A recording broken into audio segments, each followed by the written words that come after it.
દેગામ શાક માર્કેટમાં શાકભાજીના ભાવ આસમાને પહોંચી જતા મહિલાઓની ચિંતામાં ધરખમ વધારો. ગાંધીનગર જિલ્લાના દેગામ ખાતે આવેલી શાક માર્કેટમાં છૂટકમાં વેચાતી શાકભાજીના ભાવ આસમાને પહોંચી જતા ગરીબ પરિવારો માટે ચિંતામાં થયેલો વધારો. અત્યારે ગરમીનું વાતાવરણ અને ગરમીના લીધે શાકભાજીની અછત રહેતી હોવાથી હાલમાં શાકભાજીના ભાવોમાં વધારો થયો.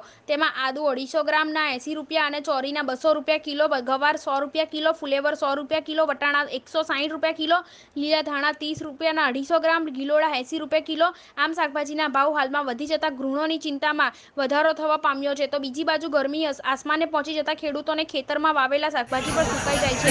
તેથી ભાવમાં વધારો થવા પામ્યો છે. દેગામ તાલુકામાં શાકભાજીના ભાવ આસમાને જતા ગૃહિણીઓની ચિંતામાં વધારો. પ્રતિનિધિ અગરસિંહ ચૌહાણ. શું નામ છે આપનું? અચ્છા, મારું એવું કેવું છે શાકભાજીમાં અત્યારે ભાવ ઘટાડો છે વધારો છે?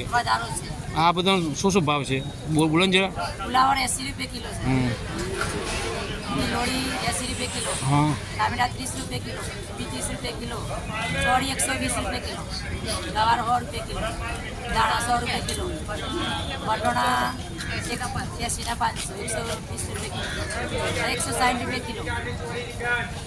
ના ચોળી શું ભાવ? ચોળી 120 રૂપિયા.